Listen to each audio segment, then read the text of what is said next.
हिंदू मुसलमान वाला राजनीति तो ये शुरू से कर रहा है। पश्चिम बंगाल तो इनके टारगेट में है, जो ये टारगेट पूरा करना चाहते हैं, जो कि ये हो नहीं सकता बंगाल के अंदर में। ये शायद ये अपनी राजनीति यूपी के अंदर कर सके, ये शायद गुजरात के अंदर कर सके, उत्तराखंड के अंदर कर सके, लेकिन बंगाल के अंदर में इनका ये नीति राज जो है नहीं चलेगा। आप स्टूडेंट मतलब देश के मुस्तकबिल को मार रहे हैं आप अपने हाथ से, वो मुस्तकबिल को मार रहे हैं जो आने वाले दिन के अंदर में उसी के अंदर से कोई साइंटिस्ट बनेगा, कोई इंजीनियर्स बनेगा, कोई डॉक्टर्स बनेगा, बड़े बड़े दीगर अदारा के बड़े बड़े पोस्ट के बड़े बड़े बच्चे बनेंगे। जिसे गद्दारी करने वाला काम तुम कर रहे हो, वोट लेने के बाद में इल्जाम लगाने वाला काम तुम कर रहे हो। आज जो तुम्हारी सरकार बनी वोट से बनी ना। नमस्कार, आदाब, स्वागत है आप सभी का लाइव इंडिया न्यूज में। मैं हूं आपके साथ जमशेद और इस वक्त हम आपको बता दें कि एनआरसी का मुद्दा एक बार फिर से पश्चिम बंगाल के अंदर गर्मा गया है। और ये तब शुरू हुआ जब शुभेंदु अधिकारी ने, जो नेता प्रतिपक्ष हैं बीजेपी के पश्चिम बंगाल के अंदर, उन्होंने एनआरसी लागू करने के लिए जोर देकर कहा कि पश्चिम बंगाल में एनआरसी लागू होना चाहिए। और उन्होंने मुर्शिदाबाद का रेफरेंस भी दिया कि वहां से एसटीएफ वगैरह ने कई लोगों को जो है अरेस्ट किया है, और साथ ही उत्तराखंड और गुजरात का भी हवाला दिया। तो आइए हम बातचीत करते हैं। हमारे साथ शाह फहद उमर कुरैशी साहब मौजूद हैं, जो एनआरसी के मुद्दे पर शुरुआत से ही जुड़े हुए हैं। आपका बहुत बहुत स्वागत है, खैर मकदम है। क्या कहना चाहेंगे पश्चिम बंगाल के अंदर एक बार फिर से, जबकि 2026 में पश्चिम बंगाल में इलेक्शन होने वाले हैं और उससे पहले जो है एक बार फिर से एनआरसी का मुद्दा को गरमाया जा रहा है, क्या कहेंगे? अस्सलाम वालेकुम। सबसे पहले तो जमशेद भाई आपका शुक्रिया कि आपका लाइव इंडिया न्यूज़ कवरेज कर रहा है इसको, और आपका न्यूज़ बहुत अच्छी अच्छी खबर दिखाता है। अच्छा है कि ये वाली खबर भी आप दिखाएं। एनआरसी का मुद्दा मानो ऐसा है कि नेताओं के लिए गर्म तवा।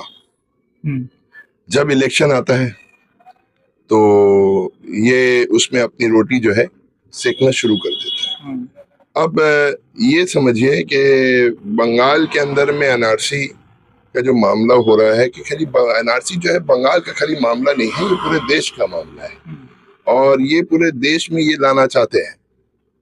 हमारा बोलने का मतलब ये है कि आज हम जो नागरिक जो हैं, हम हैं, आप हैं, माननीय हमारे प्रधानमंत्री भी जो नागरिक हैं, तो वो तो वोटर आईडी कार्ड से साबित होते हैं ना कि वो नागरिक है, और जब वो पैदा हुए तो बर्थ सर्टिफिकेट से साबित होते। तो हमारा बोलने का मतलब है कि जब एक इतना बड़ा ऑर्गेनाइजेशन ऑर्गेनाइज करते हुए एक डॉक्यूमेंट्स को बना रहा है आजादी के बाद से, और तमाम अदारों से जो पैसे कलेक्ट होते हैं, जो फंड, जो इकोनॉमिक स्ट्रॉन्ग होती है हमारे कंट्री की, वो सारे मेजर अमाउंट ऑफ रुपीस ये डॉक्यूमेंट्स को बनाने के लिए लगाया जाता है। आधार कार्ड के दौरान भी आपको पता होगा कि काफी रुपए लगा था देश का। तो बोलने का मतलब ये है कि देश के पास में जो पैसे जो जमा हो रहे हैं, ये फजूल खर्ची करने का पैसा नहीं है। देश को डेवलपमेंट करने के लिए देश के पास में देश का पैसा जमा हो रहा है, जनता का पैसा जमा हो रहा है। तो जनता आपसे चाह रही है कि आप कुछ अच्छा काम करें, ना कि ऐसा काम करके पूरे देश के जनते को जो आप परेशान करने का काम कर रहे हैं। जिस दिन से आप बैठे हैं, आपने देश की जनता को परेशान किया है। ऐसा नहीं कि आप कोई अच्छा काम कर रहे हैं और हम लोग आपके ऊपर में कोई दूसरा तरीके का इल्जाम लगा रहे हैं। ये बाकायदा देखा हुआ है कि जब से आप बैठे हैं तब से देश के अंदर में आपने कितना अच्छा काम किया है और कितना बुरा काम किया है, कितना फायदा पहुंचाने वाला काम किया, कितना नुकसान पहुंचाने वाला काम किया। आप जब से आप बैठे हैं, आप जब भी कोई एक मुद्दा लेकर के आते हैं, उस मुद्दे में देश का नुकसान ही होता है ना। आप एक तो समझिए बात को। आप एनआरसी से पहले आप ट्रिपल तलाक लेकर के आ गए, आप यूसीसी लेकर के आ रहे हैं, आप उससे पहले बहुत सारा चीज आप लेकर के आए। मैं तो नाम गिनती कराने बैठूंगा तो शायद पूरा लिस्ट भर जाएगा। तो अब एनआरसी आप लेकर के, एनआरसी के बाद में आपने एनआरसी के टाइम में आपने स्टूडेंट को परेशान किया, आपने मारा स्टूडेंट को, आपने किस तरीके से जामिया के अंदर में आपने किया स्टूडेंट के साथ, ये सोच के बाहर है। आप स्टूडेंट मतलब देश के मुस्तकबिल को मार रहे हैं आप अपने हाथ से, वो मुस्तकबिल को मार रहे हैं जो आने वाले दिन के अंदर में उसी के अंदर से कोई साइंटिस्ट बनेगा, कोई इंजीनियर्स बनेगा, कोई डॉक्टर्स बनेगा, बड़े बड़े दीगर अदारा के बड़े बड़े पोस्ट के बड़े बड़े बच्चे बनेंगे। जिस अदारे में आप उस अदारा के अंदर में घुस के बैठ के आप तोड़ रहे हैं, आप मार रहे हैं स्टूडेंट को, तो आप एक बात समझिए, आप एक मुस्तकबिल को अपने हाथ से तोड़ने का काम करे जो आदमी, वो आदमी देश को खूबसूरत करने वाला काम कैसे करेगा? है? पश्चिम बंगाल के ऊपर बीजेपी की और केंद्र सरकार की जो है काफी वक्त से नजर है। इस बार इलेक्शन है, इस बार वो जो फिर से वही तैयारी कर रहे हैं और उन लोगों का सिर्फ यही कहना है कि बांग्लादेश के जो लोग हैं वो बंगाल में बसे हुए हैं और अवैध तरीके से वोट देकर टीएमसी को जिता रहे हैं। क्या कहेंगे? देखिए, ये जो सवाल और जो ये इल्जाम जो लगा रही है ना, ये बहुत गंदा इल्जाम है एक किस्म से देखा जाए। आप जिस वक्त विभाजन हुआ, जब बांग्लादेश बना, तो बांग्लादेश में जो रहने वाले जो इंडियंस थे वो इंडिया में आ गए बॉर्डर होने से पहले। जो बांग्लादेश के जो मुसलमान जो इंडिया में रहते थे वो भी वहां चले गए। वो लोग डिसाइड कर रहे हैं कि अब हम लोग को और बांग्लादेश जाना नहीं, हिंदुस्तान आना नहीं। मैं सदियों पहले की बात कर रहा हूँ, जब विभाजन हो रहा है उसके पहले की बात कर रहा हूँ, बॉर्डर खींचने की पहले की बात कर रहा हूँ। तो बोलने का मतलब है कि बांग्लादेश भी तो कल हिंदुस्तान का हिस्सा था, आज नहीं है और ना हो सकेगा वो हमारा हिस्सा, उसने ले लिया। अब बोलने का मतलब है कि जो हमारे देश में जो लोग रह रहे हैं वो लोगों के ऊपर में तुम एक गलत इल्जाम लगा रहे हो। सदियों से सरकार बना रहे हैं जो लोग अपने वोट दे करके, आज उनके ऊपर में तुम सवाल कर रहे हो। गद्दारी करने वाला काम तुम कर रहे हो, वोट लेने के बाद में इल्जाम लगाने वाला काम तुम कर रहे हो। आज जो तुम्हारी सरकार बनी वोट से बनी ना, वोट से बनी ना, तुम वो वोटर के ऊपर इल्जाम लगा रहे हो, तो तुम्हारी सरकार कैसी है? क्या एनआरसी और सीए जैसे मुद्दों को ला करके बीजेपी पश्चिम बंगाल के मुसलमानों को उकसाना चाह रही है? देखिए, हिंदू मुसलमान वाला राजनीति तो ये शुरू से कर रहा है। पश्चिम बंगाल तो इनके टारगेट में है, जो ये टारगेट पूरा करना चाहते हैं, जो कि ये हो नहीं सकता बंगाल के अंदर में। बंगाल के अंदर में सेक्युलर वाला राजनीति चलता है, कम्युनल हार्मनी वाला राजनीति चलता है। यहाँ पर लोग बहुत ही शांति और बहुत अच्छे स्वभाव के लोग होते हैं। यहाँ पर लोग पढ़े लिखे होते हैं यहाँ के।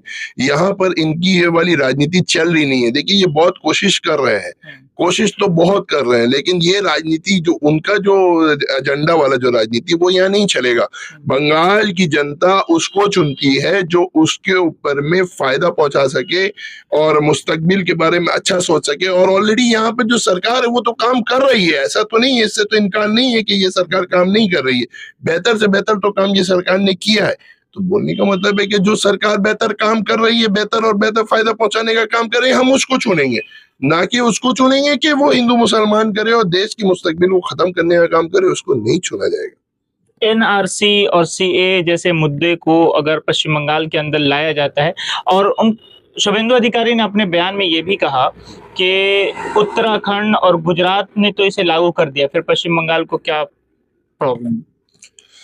देखिए, गुजरात के लोग भी परेशान हैं, उत्तराखंड के लोग भी परेशान हैं और आसाम के भी लोग परेशान हैं। जहां जहां ये एनआरसी कर रहे हैं वहां के लोग परेशान हैं। और ये परेशान सिर्फ वो स्टेट, आप हम हमेशा एक बात कहते हैं कि कोई स्टेट की बात ना करे।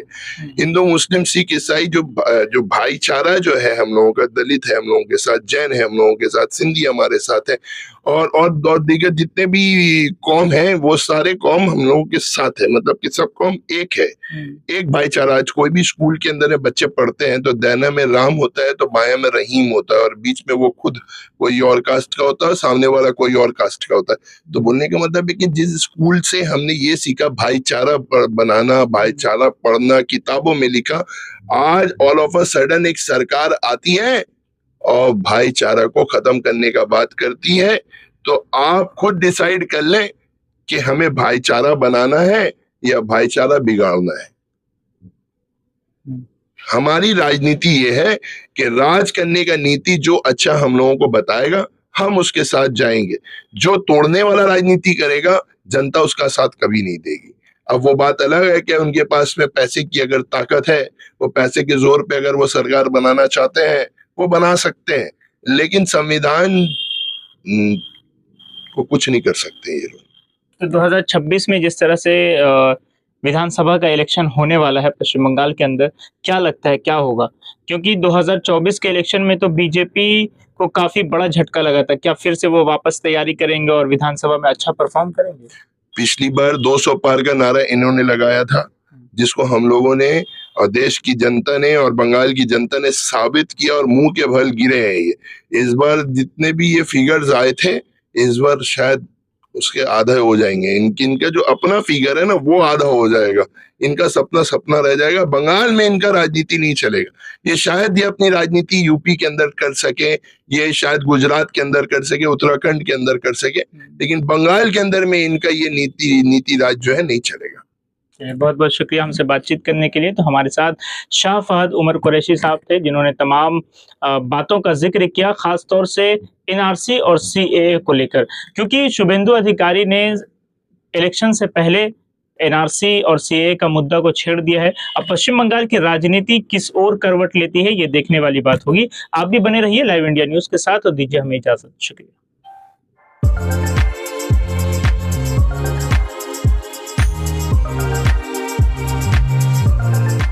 के सन्स में 916 हॉलमार्क गोल्ड और स्टाइलिश डायमंड के अलावा सिल्वर में भी बहुत कुछ अवेलेबल है। चांदी का तश्त, बट्टी, मछली, अतरदान, पायल और बच्चों का बाला भी यहाँ आपको मिलेगा, जो सिर्फ 500 रुपए से स्टार्ट होता है। इसके अलावा गोल्ड में necklace, bangles, chains, bracelets, ear rings भी मिलेगा, जो आपकी खूबसूरती को 4 चांद लगा देगा। तो जल्दी कीजिए, इनका एड्रेस है 16/1B, Topsia road, south Kohinoor market, Kolkata 46। Contact number है 8100 650 651।